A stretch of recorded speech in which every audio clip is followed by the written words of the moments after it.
Welcome back, everybody, to Niners Now. I'm your host, Brady Grustas, at Grustas Brady on X. You can follow me there. And today, it is time for the Week 8 Stock Report. Now, I don't want to spoil it, but there wasn't a whole lot of good in this game, so it's going to be a quick segment today. So, of course, stick around until later in the show because we've got some comments to read and some potential trade targets to discuss. But, of course, before we begin, go ahead and subscribe down below. Leave a like, leave a comment. I really appreciate the support. You guys have been great so far. We're over 400 subs. Shout out to all you guys who have subscribed already. If you haven't, please go ahead and hit that subscribe button, and let's get right into it. First, let's start with the stock up. Our stock up section, this hopefully is the shortest that it'll be all year long. I have one stock up player for the 49ers in week 8, and that's Brian Robinson Jr. Robinson had a really big kick return. That was mostly his big play.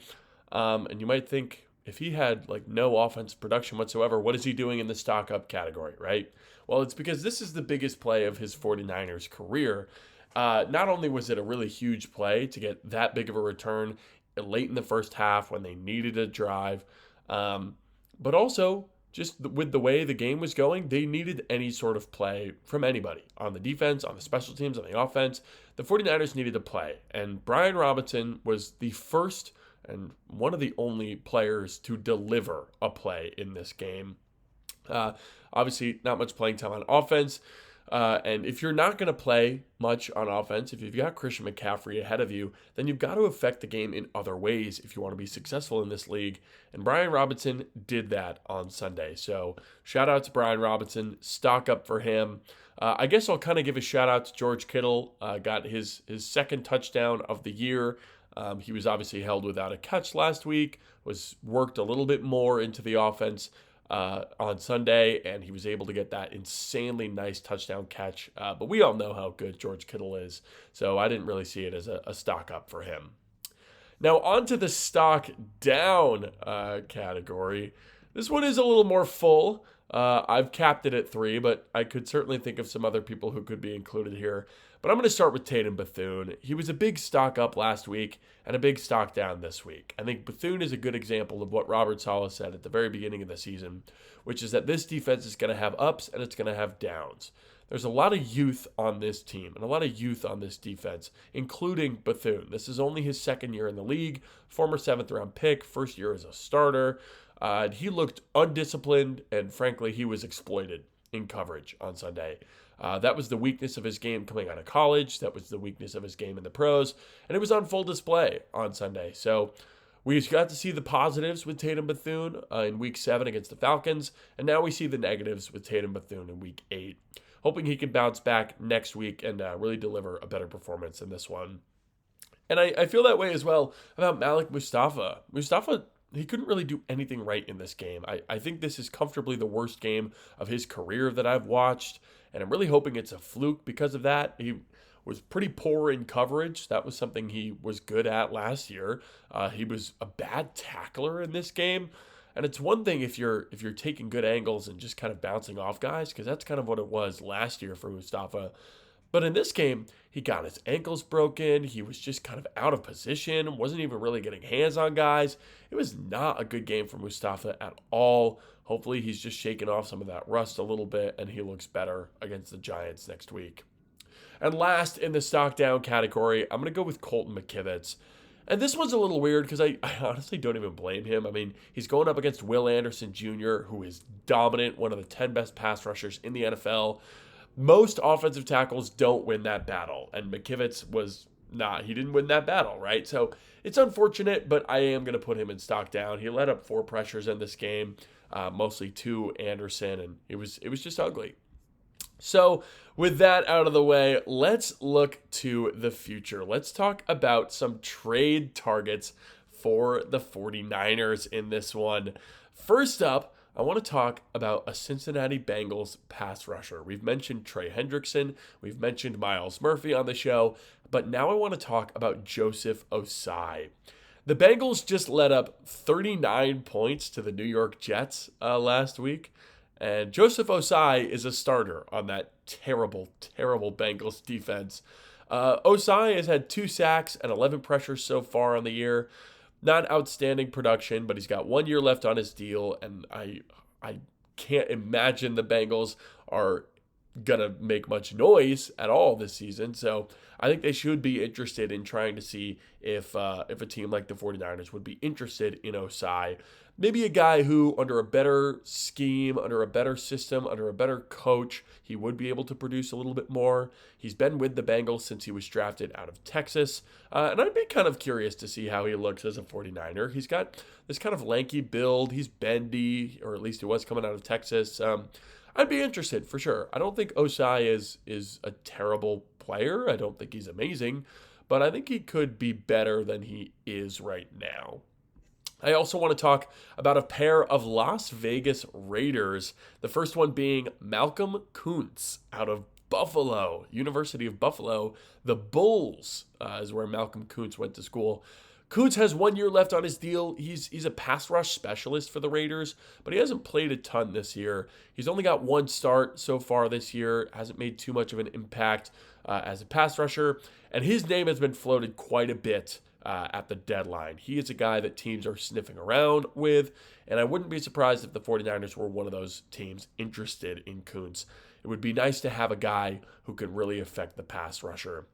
Now, unfortunately, Kuntz is kind of in that Bryce Huff type of role, and given that the Niners have Huff, that is kind of filled. That position is kind of filled already, at least when Huff is healthy, right?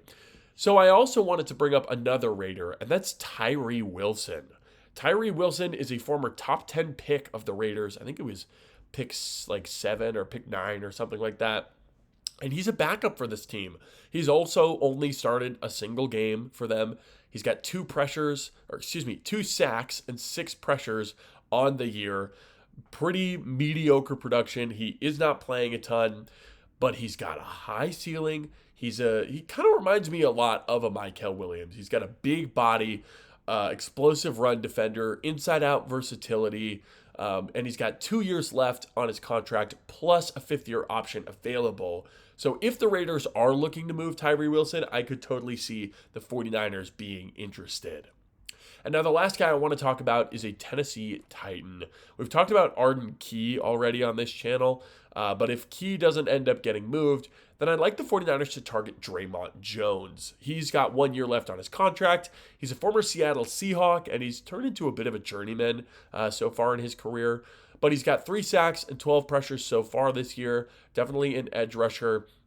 He's a pretty good player. I don't think he's outstanding or anything, but I do think that he would upgrade the current pass rush situation for the 49ers. So that is my list of trade targets. Those are the guys that I think the 49ers could target on a budget, right? These are not guys that you'll send a 3rd or a 2nd round pick for. These are guys who will maybe get a 6th or a swap in day 3, stuff like that, right? We've seen the Rams make a trade. They just went out and got Roger McCreary from the Titans, swapping a 5th round pick for a 6th round pick. And that's the type of compensation I see for this group of players. I think Tyree Wilson could potentially get more given his draft pedigree, but he is barely playing for the Raiders, so I really wouldn't be too shocked if it was a pretty cheap swap for Tyree Wilson. Now, for our last segment, let's get into the comments section. You guys know this segment well. I'll go over 3 comments from the last, couple days of videos, and I'll just give you my thoughts, right? If you want to be included in this section, please go ahead and drop a comment on the video. The more comments you leave, the more likely I am to respond to you. So, spam if you like, I guess. Our first comment today is from Jay Keys. Outside of special teams, this performance was horrid. They were pretty unrecognizable to me as I watched the game. It's pretty depressing and discouraging, to be honest. And you know what, Jay Keys? I get it. It was an ugly game. It was ugly from the start, and it was ugly all the way to the end. It was not a fun watch. I totally understand being discouraged, but you've got to trust. This team has grit. This team has coaching, and I don't think that they will play this poorly against the New York Giants. I think this is kind of a bit of a smack in the mouth, right? You saw they had that emotional victory after losing Fred Warner over the Falcons, right? And they came kind of back down to earth a bit. I think if the Falcons was the high-end scenario and the Texans game was the low-end scenario, I think they're really closer to somewhere in the middle, and I think we'll see this defense especially course correct against the Giants. So trust, have faith. This was an AFC opponent, which means it won't matter that much for playoff seeding if we do end up in a position to be worrying about that. So just have some faith. This one's from B19 Moves. Jawan Jennings, ... What a terrible season for him. Yeah, this has been a real nightmare, disaster season from Jawan Jennings. It's injuries, it's poor play, it's penalties. It's bad. I can't imagine that Jennings gets much of a contract on the open market this year. Maybe he ends up coming back to the Niners, honestly, on a really short-term, one-year deal. But then it's like, do we even want Jennings back? He's almost 30. He's having a real nightmare season this year. It's not good. It's not good at all. And it is a real damper on what has otherwise been a pretty exciting season, in all honesty, for the 49ers, injuries aside. And our last comment today is from Art.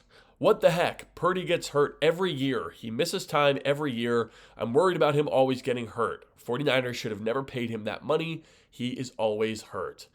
Well, Art, I don't agree about the money thing, but you are entitled to your opinion on that. But I will say, he is always hurt. It's just not true. It's just not true. In 2023, he played 16 games. That was his first full year as a starter after he took over in his rookie year. He played 16 out of 17 games. Last year, he played 15 out of 17 games. This turf toe, this is the most time that he's missed in his entire career. Joe Burrow has missed more time than Brock Purdy. Do you think that the Bengals regret paying Joe Burrow? I don't think so. It sucks that Purdy is hurt. It does. It's really poor timing. But you know what? I do think that Brock is still a good player. He's still the quarterback of this team. And I think when he does come back healthy, we will all kind of remember why he did get that contract. So that is it for today, folks. Quick video today, I know, but let me know if you enjoyed. Leave a comment, leave a like, and of course, let me know if there's any topics that you'd like to see me cover. Thank you all for watching, and subscribe for 49ers videos 5 days a week. I'm Brady Grustas at Grustas Brady on X. This has been Niners Now, and I will see you tomorrow.